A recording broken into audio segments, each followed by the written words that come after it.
ప్రియమైన సహోదరి, ప్రియమైన సహోదరుడా, అందరికీ ప్రైజ్ లార్డ్. ఎవరికి మరణం అనేదే ఉండకూడదు. ఎవరు మరణించకూడదు. చనిపోయిన వ్యక్తిని కూడా దేవుడు బ్రతికిస్తారు. మరణాన్ని కొట్టివేయమని ప్రార్థన చేసుకుందాం. ప్రియమైన సహోదరి, ప్రియమైన సహోదరుడా, ప్రార్థన చేసుకుందాం. ఏకీభించండి అందరూ.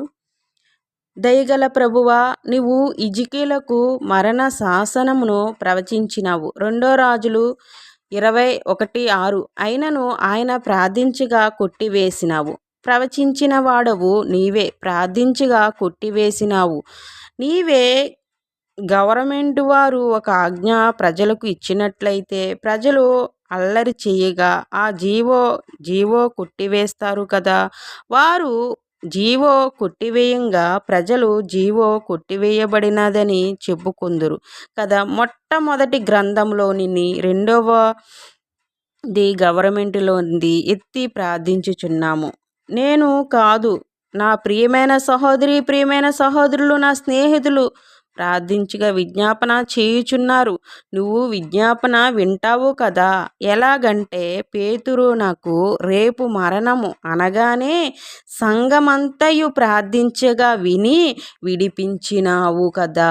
విజ్ఞాపనలు వింటావని నిన్ను స్తుతించుచున్నాము. మత్తయి 19:26లో నీవు ఇది మనుషులకు అసాధ్యమే గాని దేవుడికి సాధ్యమే, సమస్తము సాధ్యమే అని అన్నావు. యేసుప్రభువ గోజాడుచున్నాము. గోజాడిన స్త్రీ ఉపవాసము నీవు చెప్పినావు. దానిని ఆధారము చేసుకుని రోజు అడుగుదును, నాకు మరణము కొట్టివేయుము. లూకా 11:5-19లో రొట్టెలను దయచేసిన స్నేహితులకు కదా నీవు చెప్పినావు. సిగ్గుమాలి మాటిమాటికి అడుగుచున్నావు. రొట్టెలు దొరికినట్లు నీవే రాయించినావు కదా. సిగ్గుమాలిని అడుగుచున్నాము, నెరవేర్చుచున్నావు కదా. ఈజిగలకు 15 సంవత్సరాలు ఆయుష్ ఇచ్చినావు. నేను 15 సంవత్సరాలు అడుగుట లేదు గాని ఎఫెసీ 3:21లో ఉన్నట్లు అడుగు వాటన్నిటికంటే ఊహించిన వాటన్నిటికంటేను అత్యధికముగా చెయ్యు శక్తిగల దేవుడికి మహిమ కలుగునుగాక. అది ఇది కలిపి ఇమ్మని అడుగుచున్నాను కాబట్టి ఆయుష్కాలం ఇమ్ము. లూకా 18:1-8లో విసుగకుండా ప్రార్థించమని నీవే అన్నావు, నీవే చెప్పినావు. నాకు విసుగుదల ఉన్న ప్రార్థించుచున్నాను. శరీర బలహీనత వల్ల విసుగుదల ఉన్నదని నీకు తెలుసును గనుక విసుగుదలను 2 మరణమును కొట్టివేయమని అని కూడా ప్రార్థించుచున్నాను. ముసలితనములో చిగిరిస్తానని దావీదు కీర్తనలు 92:14-15లో ఉన్నది కదా. ఒకవేళ ముసలితనమును వచ్చిన చిగిరిస్తానని నీ వాక్యములో నీవే చెప్పిన దానిని ఎత్తుకొని ప్రార్థించుచున్నాను గాని కల్పించుట లేదు కదా. 103వ దావీదు కీర్తనలో పక్షిరాజు యవ్వనస్తములో ఉన్నది కదా. అది ఎప్పుడు నాకిస్తావు? నేను వృద్ధాప్యంలో నుంటే యవ్వన బలమిస్తానని ఉన్నది కదా. అది ఎప్పుడు నాకిస్తావు? నేను వృద్ధాప్యంలో ఉంటే యవ్వన బలం ఇస్తానని వాక్యంలో ఉన్నది. అది పరలోకంలోనే కాదు, ఈ లోకములోనూ ఇస్తావనే కదా.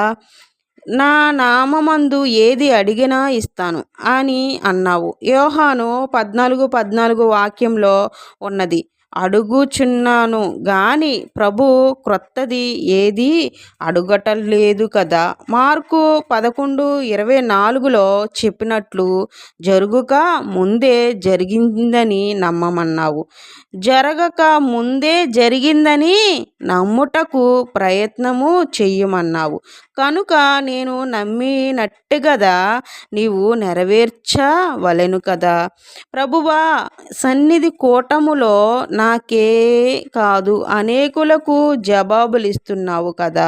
ఈ మరణము కొట్టివేయమని అడిగిన వానికి కొట్టివేసి ఎందుకు జవాబు ఇవ్వట్లేదు కూడదు? ఎందుకు జవాబులివ్వకూడదు? ప్రభువా, దుష్ట స్వప్నములు, దుష్ట దర్శనములు, పిశాచి దర్శనములు కలుగునప్పుడు శరీరంలో అనారోగ్యులు, మనుషుల్లో వేదనలో ఉండును. గనుక అవి కొట్టివేసి ఆదరణ కలుగు చేయమని వేడుకొనుచున్నాను తండ్రి. యేసు నామములో అడిగి వేడుకొంచున్నాను తండ్రి. మహిమ ఘనత కీర్తి మీకే చెల్లునుగాక. ఆమేన్. హల్లెలూయా.